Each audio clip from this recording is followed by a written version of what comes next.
Welcome to NinonSpeaks. I'm your host, Ninon de Rosa, and my co-host is AJ Dean. Sit back and enjoy the show.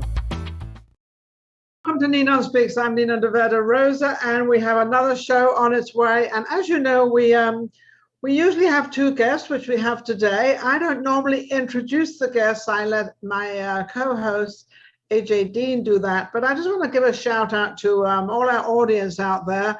Also to Pinewood Studios and these Laurel Awards. We've just received 3 of them, and I'm absolutely delighted because we are a new show. We've been going for just over a year and 1 month. And the reason it was started was the COVID thing, because we didn't know where we were going or what was happening. So we thought, let's just plow in and take on a show on the internet. And now a year and 1 month later, we get these awards. So thank you, Pinewood. Thank you, everybody, and whoever was involved. Amazing. And now I'm going to take you over to AJ, my co-host and producer, and she's going to introduce these 2 lovely ladies. Yes, thank you so much, Ninon, and congratulations on those Laurel Awards at the Film Festival in Pinewood Studios. We have 2 lovely ladies today, the gorgeous singer, musician, and actress, currently working on the motion picture Metronome, Emerald Khan, and the beautiful and talented Kimberly Skyrme, director, producer, writer, casting director, who has been in the film industry for 30 years. She's a wonderful expert, and she is also working on the film, the motion picture Metronome. Welcome, ladies. Hello. How are you both? You both look amazing. I don't know, Emerald, Kimberly, who am I going to go to first? Well, let's go over to Emerald. Let's see. I'm just trying to keep up with you. Well, you know, it's amazing in this, well, not in this day and age, but it's amazing to see 2 women like you in the entertainment business, and especially the movie business, that are not up and coming, but have come up the ranks as of being a woman. That's a tough ride, but it's obviously not tough for either one of you. Emerald, how has this been for you in the industry? Working with Kimberly has been absolutely amazing. She is highly gifted, talented. She's very driven. So it has been quite the experience. If I ever have the opportunity to continue working with her, I definitely will follow her everywhere. As far as with my career, I love the fact that I'm able to do 2 things that I enjoy and love to do, such as singing and acting in the same production and in different places at the same time. So I love the story. I'm grateful to be a part of this. And yeah. I think it's amazing that, you know, whenever I think of singing and dancing at one time, I seem to go back in years when we had all these, you know, film the musicals and so, which we don't seem to have as much now. We haven't dismissed them completely, but they're not the same as what they used to be. They used to be such an extravaganza. So to hear you, Emerald, saying you're able to sing and dance and also obviously act. Don't dance, just the singing and acting. If you want a good laugh, Miss Ninon, you better ask me to dance, because I'll give you a good show. I tell you, you'll be laughing. I would like to ask you to dance right now, but I don't think we're prepared for that one. Next time. Well, there'll be a little bit of movement in it. So she's but a doing whole lot of movement. Yeah, but we got to really have the movement going. Not any dance numbers. Well, Kimberly, why did you take on? Well, congratulations with your career, first of all, of what you've achieved and what you've done. I happen to know the struggle you've been through because I'm obviously a woman like you, and it's never been really easy, though I never thought it was hard. So I kind of, you know, challenge them against me. Kind of sometimes. Well, you know, I agree with you in that way, that while it's challenging, but I don't think I looked at it like a challenge I couldn't overcome. Anything that's worth doing is challenging. I just think women have to work harder, and you know, we don't give up. And I just had amazing mentors, I must say. So although I started, as we said, 30 years ago, which is hard to imagine because it's just, the job still feels new and exciting, but I saw a lot of very famous male directors. So it didn't occur to me at 26 years old, although I focused on directing when I was a theater major, that I too could be a film director. But through all these amazing mentorships, I think, again, everything goes as it should.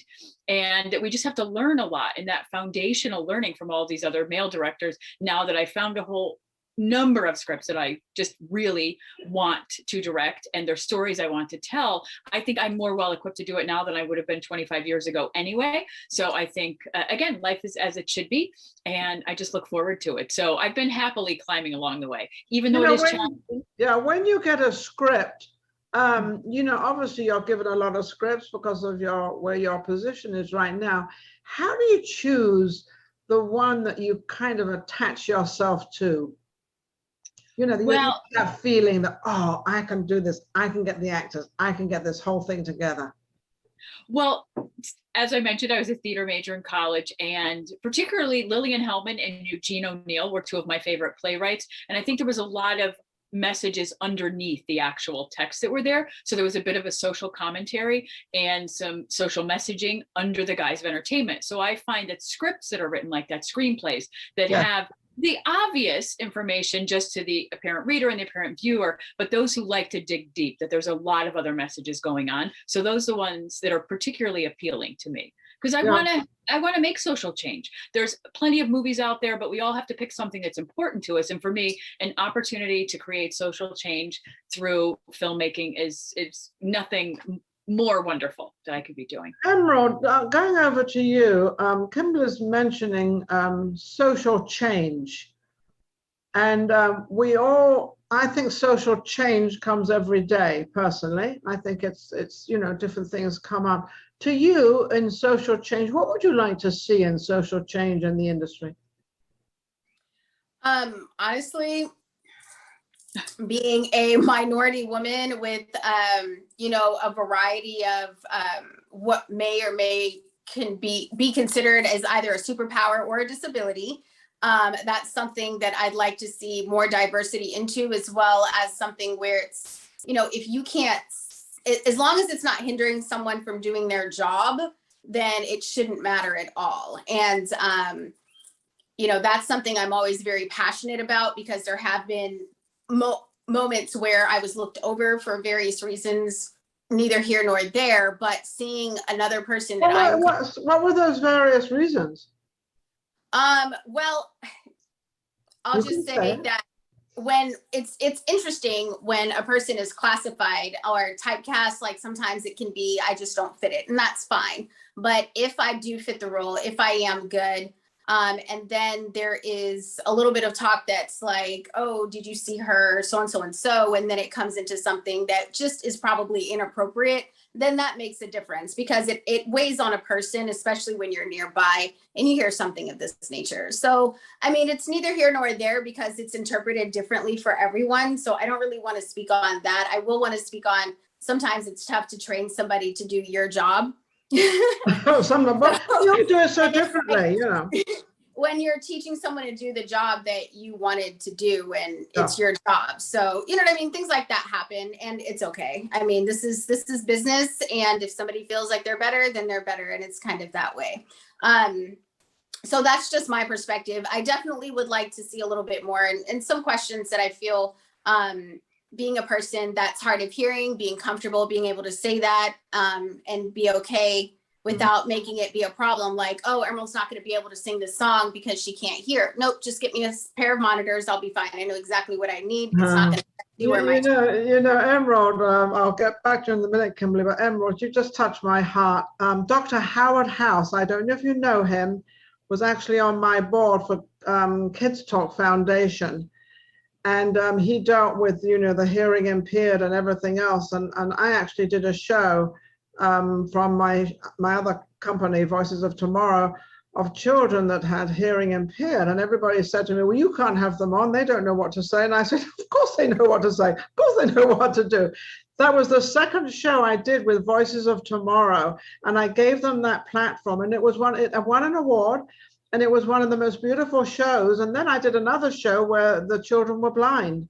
And then I repeated the blind show about 10 years later. And I walked into the room and this girl turned around and said, oh, that's Ninon. And don't forget she can't see. And because she recognized the voice. So when you talk about a lot of the disabilities, I think it's amazing to try to open that up and to give them that opportunity to be able to, because they're just the same as anybody else. That in fact, sometimes they're better, to be honest with you. Absolutely, especially if it's something that's not preventing someone from doing a job. You know what I mean? I do. So, I know it well. I know it well in the film business. I know it very well in the film business, because there was another woman, I forget her name now, and she said, I've got her to be the ambassador for some big company. And she said, Nina, why did you do this to me? Because she had a disabled child, autistic child. And I said, well, why not? You can learn and get all these people. And of course, she got her child into the movies and everything. So, Kimberly, what do you think of all this with the disabilities? I mean, you know, these to have just as much advantage than anybody else? Well, having had the good fortune of just one experience, that I think there's things that people don't necessarily think about, is thinking outside the box and giving people these opportunities. I've had the pleasure of being at Gallaudet University, which is the university that is for deaf students. And there is an animation studio that's in-house there called Pigmental Studios.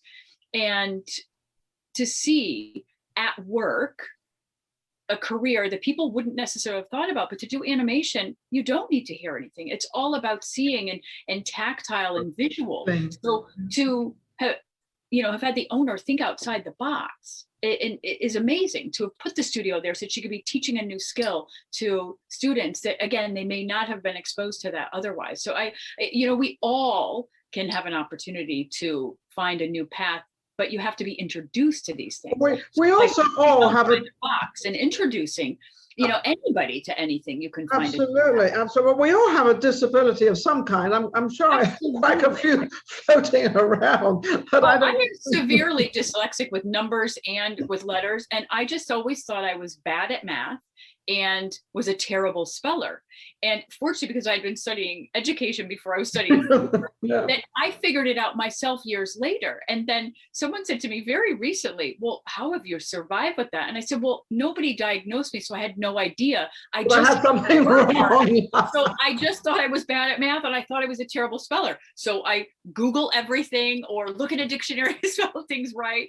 And I just double check all of my math. So, I think you find ways to adapt to any of it. So I think it's funny, you find ways, but the funny part is if you know you can't do something as well as maybe you think everybody else can, you divert into a place where you can learn something else and another way to get around it.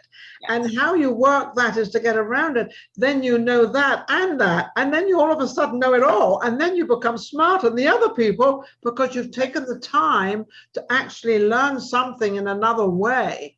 Right, because you're finding the workarounds. I think that's what they call it in technology, workarounds. Workaround. Now, did you two get together for this? Go ahead, Emerald, go ahead. I just wanted to add something real quickly before we lose this place. Quickly, go ahead. Things like when I lost my hearing, it was from an accident a few years ago.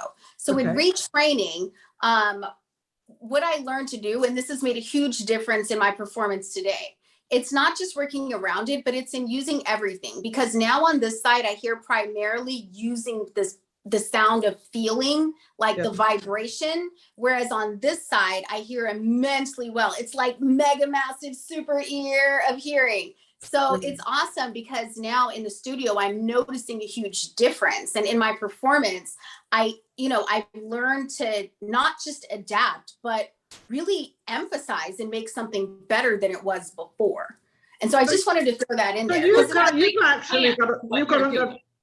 It's enhanced your performance as opposed to become a liability. Yes. Because you found a way. Because she recognized you recognized the ability you had, not the ability you didn't have. Yes. So you enhanced on one, and it's like, one side, you've got a left brain and a right brain, and they're supposed to work together, but they apparently do not. Mine rarely work anytime. But AJ, because this has kind of turned into a different show, talking about, we're still show business. But AJ, what do you feel about this? I love it. I think they are superpowers. I think Emerald has superpowers. I think dyslexia, the superpower that Kimberly has, same thing. And I think, Emerald, do you have a very special serenade for Ninon? I do. I do. Yeah, let's go for it.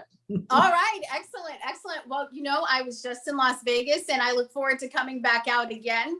And in the spirit of Vegas, I would like to perform one of my favorites from our classic and our favorite man with the blue eyes. Go ahead. Go for it. Tall and tan and young and handsome, the boy from Ipanema goes dancing, and when he passes each girl he passes goes. What do they say, ladies? Ah, yes. When he walks, he moves like a sound, but it swings so cool, he sways so gentle that when he passes each girl he passes goes. Ooh, Ninon, I know you saw him, but I watch him so sadly. How can I tell him I love him? Yes, I would give my heart gladly. But each day as he walks to the sea, he looks straight ahead, not at me. Girl, can you believe it? No. Tall, tan, young and handsome, the boy from Ipanema goes dancing, and when he passes, I smile, but he doesn't see. Do you know, I gotta tell you, do you want to know something really funny? You want to really know? This was my husband. I was married to him for 29 years and he passed away. This was his favorite song, and he always sung this song to me. And it was a song, it was our song. Is that not amazing? That was our song. Amazing. Thank you. Thank you. Oh, it's so wonderful. Thank you. Isn't that beautiful? You've got a beautiful voice, and also to be able to just, sing out and without, the orchestra, whatever. I always admire that. And I have another show called Vegas Live with Ninon here in Vegas. So when you come to Vegas, you're going to come on my show as a guest. Come on my show. But when I have singers on, I always ask them. I said, and I do it. They don't even know I'm going to do it. And I say, "You going to sing me some couple of lines or something?" They always do, because they have to. It's funny, Kimberly, but don't people have to do something on the spot? I mean, if there's a director there, a producer there, a talent there, and they say, "Oh, can you rap a little bit, or can you sing a little bit, or can you say these lines?" They have to do that, right? Yes, they have to be prepared to just roll with it, because you never know. They can't say no, because this is their business. And if they do say no, I mean, that does say something about them, that maybe they're a little timid, they're a little nervous, they're not ready to just dive in. So to just dive in says a lot about, particularly in the entertainment business, that you're just ready to, pull your dive in. So let's talk about, Kimberly, what you've got coming up. You've got this movie coming up. What have you got coming up? Well, I think first to talk about, since Emerald and I are here on the show together, is we are working on Metronome. And I think you started to ask a question of how did we come together to do this? So we all are living in a world of the new world of Clubhouse. And I love as a storyteller, I like when it's very organic and I use my intuition. And so just being in rooms in Clubhouse, very specifically, we'll give Brian Rader a shout out because he had this great room, Rader's Coffee Talk on Clubhouse. And because of your exact point, that because he found out that Emerald was a singer, he said, "Well, would you like to sing?" And wisely, she said yes. So numerous times when I was in his room, he would always ask and she would always oblige and say yes, and she would sing. So after I heard her sing several times, one of the numerous projects that was on my desk is a film called Metronome. And there's a lead female who needed to be a vocalist. And after hearing the music, and we're still in the process of funding, but I thought, well, why not? I mean, I need a vocalist. I can see her picture. Never met, mind you. I've only heard her voice singing and speaking, but I've seen the one photo of her. And I thought, I think she would be an amazing Michelle. Let me just send the script. And to set an actor up for success, why pick a scene? Let me see what resonates most with her. So I send off the entire script, and wisely, she of course read the whole script. And I said, pick something that resonates with you. I got amazing scenes back and thought, let me just move this along, even though we're still in the funding and not really at casting yet. Why not? Because again, I was so inspired and my intuition was telling me to do so. So I then say, well, let's have a meeting with the executive producer. And it was working out perfectly in that she was also going to be in New Jersey and the film was taking place in Philadelphia. So I said, we have to do this Zoom audition. And then the night before, I remember about a year ago, I had a young guy who was really interested in the lead male role, who read the script and said, I'd love to audition when you get to that place. So I thought, well, although it's 8:00 the night before we're going to do the Zoom audition, let me just see if he'll jump on and audition with Emerald tomorrow. So naturally, he being a wise actor said, of course. Smart move. Smart move. I know. So the two of them got on. Again, they had never met either. It was only just brief interaction the night before and the morning of their audition. And they just brilliantly, did they mold together? Amazingly. So the writer was over the moon, the executive producer was over the moon. And the big deal with the executive producer is this story is chronicling his life. So he was really seeing some young actor playing him back in his 20s, and then getting to see a young actress playing this woman, Michelle, who I get chills even telling the story, who was so influential in his life and falling in love with jazz and just starting to understand jazz. So he was just mesmerized. Weepy, and the writer weepy, because on top of it all, they happened to pick the writer's favorite scene in the movie, which was this great conversation that they were having while they were in the car. So it just worked out famously, and not in normal film, Well, it sounds to me like it was all meant to be. I mean, you've got two young people nobody knows. You've got two young people coming together, reading a part that they don't even know each other, and putting all this together. It's funny how in this world some things become so natural and so, I don't want to say easy, because I know your job isn't easy. You still got to try to get everything together, but this became easier for you. But because of your experience and because of everything you put into it, you recognized two people. Yes, that it was just magic. It was just, but you made the magic, though. Yes. Kimberly, you made that. I brought it all together. Well, what do you think that is? Well, let's give you a compliment. Take it. Thank you. It's a it was just impeccable. And then she was going to be, Emerald was going to be in New Jersey. It just worked out perfect. So we shot 2 days, got some amazing footage, and just a lot of pieces are coming together for it. And I think that's because it's a story that needs to be told. It's a great fish out of water, and just people finding their own way in a new culture that, he was grown up in one place, but yet this new jazz culture was just something that really sparked just a personal growth in him. So yeah, it's just going to be an amazing film. And I'm just so happy that is it about the music industry, and is it about jazz, and is it about him in that business? Interestingly, it's a real fish out of water story in that, Harry, the real person, the character Alex, was raised in a very specific culture in the main line of Philadelphia, but then found his way in life from a very different culture, which was the jazz scene in the 90s in Philadelphia. And then the two owners, two brothers who opened this jazz club, that they really took him under his wing. So he had his real father, but then he had these new, jazz club fathers. And then Michelle was a huge influence too. And so it started a whole new trajectory for his life, because he had been in business school. So again, he could have ended up just being your standard, go get an MBA business person. And now he's been influenced by music and just a whole journey with all the stuff that goes on, in any kind of club scene. And then his journey through all of that and how it affected And his journey through all of that, he decided to write a book, right? Obviously. Did he write a book, or was it just a screenplay he wrote? It came to a screenplay. And again, his life is quite prolific. There's about 6 screenplays. This is just one of the many. It's chronicling some of the various different stories, but a lot of other just meant to be's. There was another actress that I asked to be in, our 2-day shoot. And as I shared the script with her, she said, Zanzibar Blue is the first club I ever went to in Philadelphia when I was in my 20s. All these coincidental things that are amazing happening. Coincidences. Amazing.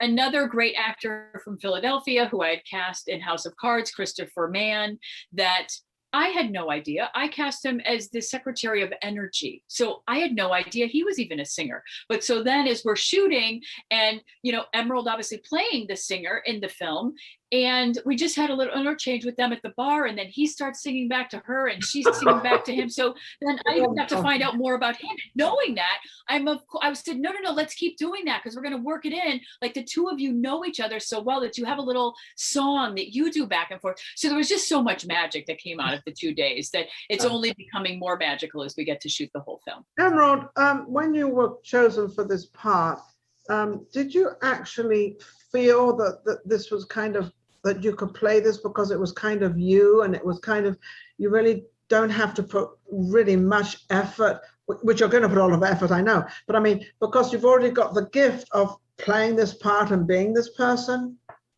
I think that was a moment where I felt proud of what I do, because a lot of people sleep on what I do as a jazz and a blues singer. And so you know what I mean? It's like, yes. Oh, and that's why I do multi-genre, but my concentration is there. So it made me feel really proud of what I'm doing. I get to tell a piece of jazz history.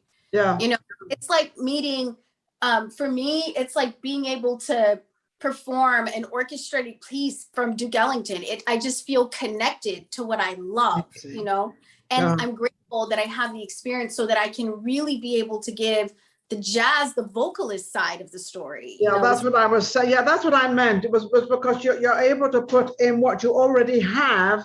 Yes. And Kimberly can't. I know we just lost Kimberly. I don't know where she went, but she just vanished. So she'll be back. But there you came back again, Kimberly. Kimberly, I'm just going to divert this whole thing again. You mentioned something about the House of Cards.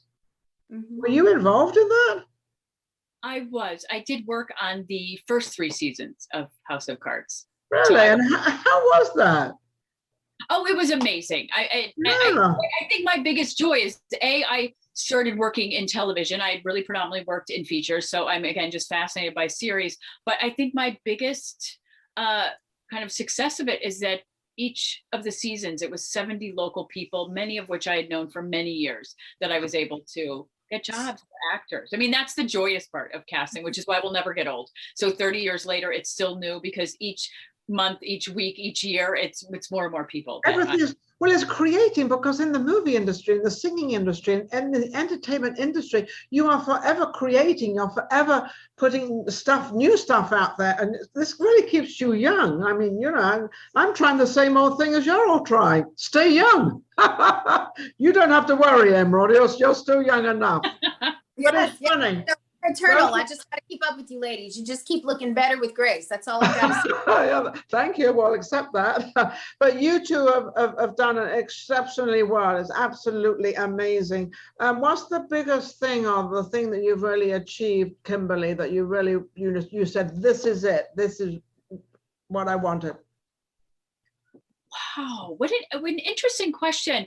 And ironically, I think the biggest thing I'll say that I achieved, because I was able to actually have dinner this evening. I'm at home in Connecticut visiting family, and we're able to have dinner with my reading teacher from junior high school, that we're still friends with them after all these years. After all this reading time.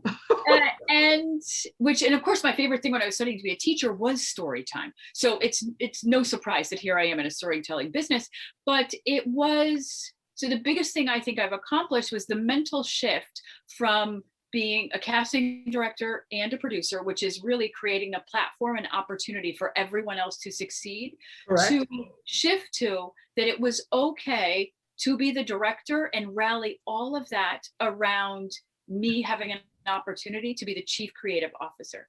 And I feel that for many years, I thought it was selfish if I did that, because I really love to put other people in a position for success. And I was somehow forgetting to let myself. And you were able to do that, but you were able to bring other people, friends and people you liked, and to bring them in, as well as choosing the talent to make sure what you're doing is going to come out how you want it, and it's going to come out really, really big. Over to you, Emerald. What about you? What is the greatest thing that you've kind of achieved? I mean, I can just think off the top of my head talking to you for a short while. There's many of them. Well, what is for you the greatest you've achieved?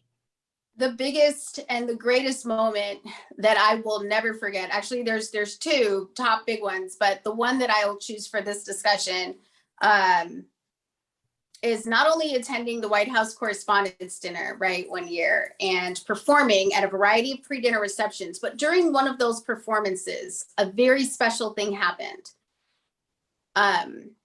Mrs. Sheila Johnson, she is one of the co-founders of BET, and she heard me singing at a production, and my saxophonist, and she asked us to come out and open her equestrian resort in Virginia for the 4th of July weekend. Oh my. And so to have Miss Sheila Johnson pick me out of all of the amazing A-list people, she picked me, and she got on stage with me during the performance. Okay, she had a great time.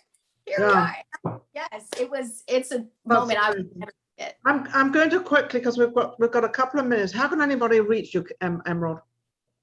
You can find me anywhere, wherever you look for something, you can find me, honey. I'll be waiting for it. If you go to Google, I'm there. If you go to Safari, I'm there. Emerald like the jewel, Khan like Shaka like Genghis, or on social media. Okay, look out for Emerald Khan. Kimberly, how about you? I think the easiest thing probably is on Instagram. It's Kimberly Skyrme, and you can obviously send direct messages there, and I will actually see those. And you can find out information about Metronome. And of course, I'm also doing films in my home state of Connecticut called Christmas in New England. And you can see as those things are starting to pan out. And yeah, so you can see lots of AJ, I want some words with you. We haven't had much out of you, but I'd like you to give some last words here. We don't have much time. Oh, thank you so much, Ninon. It's an honor and a privilege to work with you, my mentor, my favorite friend, and the best boss in the world. I'm so proud of Kimberly and Emerald. We are proud of you for all of your achievements, and you're just absolutely beautiful ladies. Thank you so much.